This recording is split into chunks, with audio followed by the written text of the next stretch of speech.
How much do you think a farmer earns for that pack of mince in your supermarket? A few pounds? A fair share of what you pay? Well, the average beef farmer in the UK gets just 21 pence for every kilo of beef sold. That's not a typo. Farming is often romanticised: green fields, fresh air, and the loss of independence. But behind that image lies a business under pressure. And yet farmers aren't just business owners. They're caretakers of our land, our countryside, and most of the animals in Britain. So here's the question. If farmers can't afford to look after themselves, how can we expect them to look after the land? In 2023-24, the average farm income in Great Britain fell to £41,500, down from £82,500 the year before. That's a fall of almost 50% in just one season. Nearly a third of farms made a loss, and just 28% earned more than £50,000. But here's something most people don't realise. Those averages are heavily skewed by the largest farms. So when we talk about the average farmer, we're really describing a system split in two. A handful of high-output businesses making healthy returns, and tens of thousands of smaller family farms struggling to stay afloat. Even when retail prices rise, farmers rarely see the benefit. Between them and the consumer sit processors, distributors, and supermarkets, each taking their share of the value chain. Most farms can't process or sell directly.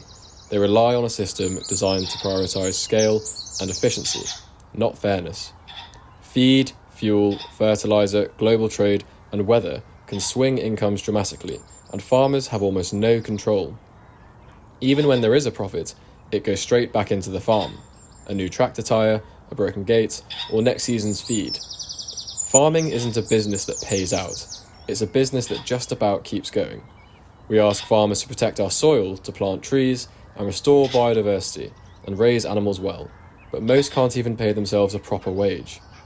In 2023-24, 61% of farms in England failed to recover their costs once labour was included. There's a saying in agriculture: you can't go green if you're in the red, and that's truer than ever. Farmers are carrying the weight of our food system and our environmental ambitions, often without the financial sustainability to sustain either.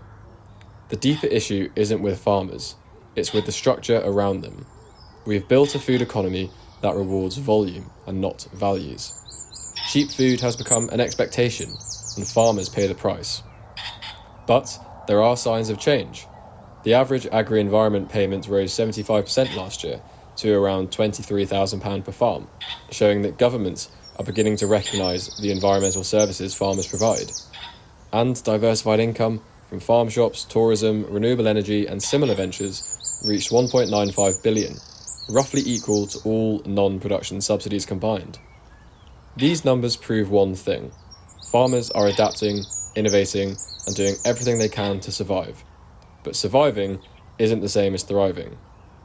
Across the country, some farmers are paving a new path, selling directly to consumers, building community-supported models, or restoring ecosystems while still producing food. They're proving it's possible to earn fairly and care for the land.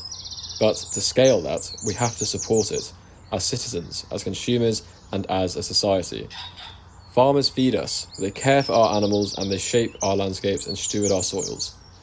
If we want a food system that's healthy, fair, and sustainable, we need to invest in the people who make it possible. We need to value the work that keeps the countryside alive, because every hedge, every pasture, and every animal is part of a living system that somehow depends on farmers being able to stay on the land. You can't rebuild nature or reform food if the people at the heart of it are struggling to survive. So maybe it's time we start paying farmers not just for what they produce, but for what they protect. If you liked this video, please like, subscribe, and to find out a bit more about what we're working on at Redtail, check out our socials listed in the description below.